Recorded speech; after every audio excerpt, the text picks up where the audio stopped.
Hi നമസ്കാരം. ഏവർക്കും PSC ക്ലൈംബറിൻ്റെ പുതിയൊരു ക്ലാസ്സിലേക്ക് സ്വാഗതം.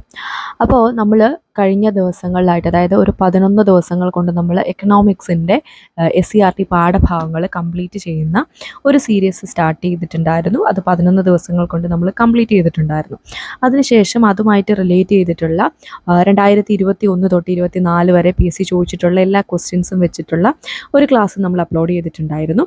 അപ്പോൾ അതിൻ്റെ കണ്ടിന്യൂഷൻ എന്ന നിലയ്ക്ക് ഇനി നമ്മൾ തുടങ്ങാൻ പോകുന്നത് ഭരണഘടനയുമായിട്ട് റിലേറ്റ് ചെയ്തിട്ടുള്ള SCERT പാഠഭാഗങ്ങളാണ്. ഇതിനെപ്പറ്റി ഞാൻ കഴിഞ്ഞ ക്ലാസ്സുകളിലൊക്കെ ഡിസ്കസ് ചെയ്തിരുന്നു. അതായത് ഈ ഒരു വീഡിയോയിൽ ഞാൻ പറയാൻ പോകുന്നത് നമ്മുടെ LDCD ഒക്കെ സിലബസിലുള്ള ആ ഒരു കോൺസ്റ്റിറ്റ്യൂഷൻ്റെ ഭാഗത്ത് വരുന്ന SCERT പാഠങ്ങൾ ഏതൊക്കെയാണെന്നുള്ളതാണ്. എന്നിട്ട് നമ്മൾ എക്കണോമിക്സ് പഠിച്ചതുപോലെ തന്നെ ഓരോ ദിവസവും ഓരോ ചാപ്റ്റേഴ്സായിട്ട് പഠിച്ചു പോകുന്നു.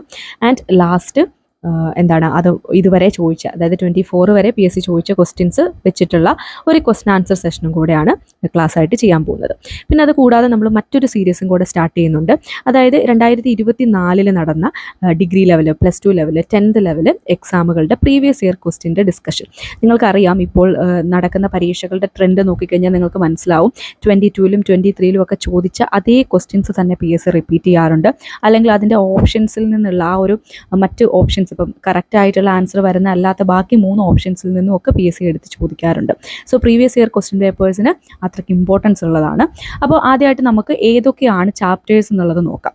അപ്പോൾ നമുക്കറിയാം, നമ്മുടെ സിലബസിൽ ഭരണഘടന എന്ന് പറയുന്ന ഒരു ഭാഗം വളരെ ഇമ്പോർട്ടൻ്റ് ആണ്. ഒരുപാട് ക്വസ്റ്റ്യൻസ് ഇപ്പോൾ പ്രിലിംസിലാണെങ്കിലും മെയിൻസിലാണെങ്കിലും ഭരണഘടനയിൽ നിന്ന് ഒത്തിരി ക്വസ്റ്റ്യൻസ് ചോദിക്കാറുണ്ട്.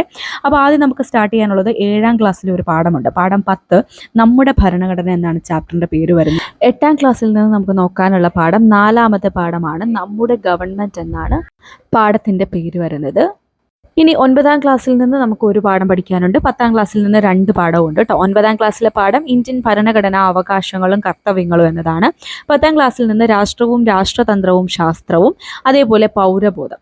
ഓക്കെ, അപ്പോൾ ഈ പൗരബോധം എന്ന് പറയുന്നത് പഠിച്ചാൽ നിങ്ങൾ കേരളവും ഭരണ സംവിധാനവും അതുമായിട്ട് ബന്ധപ്പെട്ട കുറച്ച് കാര്യങ്ങളും അവിടെ ഉണ്ട് കേട്ടോ. അപ്പോൾ ഇത്രയൊക്കെ കാര്യങ്ങളാണ് ഈ ഒരു വീഡിയോയിൽ പറയാനുള്ളത്. സോ അപ്പോൾ ഇതുമായിട്ട് റിലേറ്റ് ചെയ്തിട്ടുള്ള ഫസ്റ്റ് ക്ലാസ് എന്ന് പറയുന്നത് ഇന്ന് വൈകുന്നേരം 7 മണിക്ക് നമ്മൾ അപ്ലോഡ് ചെയ്യും കേട്ടോ. അപ്പോൾ അത് 7ാം ക്ലാസ്സിൽ വരുന്ന ആ ഒരു നമ്മൾ മെൻഷൻ ചെയ്തിട്ടുള്ള ആ ഒരു ചാപ്റ്ററാണ്. പിന്നെ ഓരോ ദിവസങ്ങൾ ഓരോ ചാപ്റ്റേഴ്സ് വീതം അപ്ലോഡ് ചെയ്യാം. പെട്ടെന്ന് തന്നെ തീർക്കാൻ പറ്റുന്ന ടോപ്പിക്സ് മാത്രമേ ഇതിൻ്റെ അകത്തുള്ളൂ. പിന്നെ അതിനുശേഷം നമുക്ക് ഇതുമായിട്ട് റിലേറ്റ് ചെയ്തിട്ടുള്ള PYQം ചെയ്യാം. സോ ഇൻട്രസ്റ്റ് ഉള്ളവരെല്ലാം ഈ ഒരു സീരീസ് ഫോളോ ചെയ്യാൻ വേണ്ടിയിട്ട് ശ്രമിക്കുക. അപ്പോൾ നമുക്ക് അടുത്ത ക്ലാസ്സിൽ കാണാം. Thank you for watching.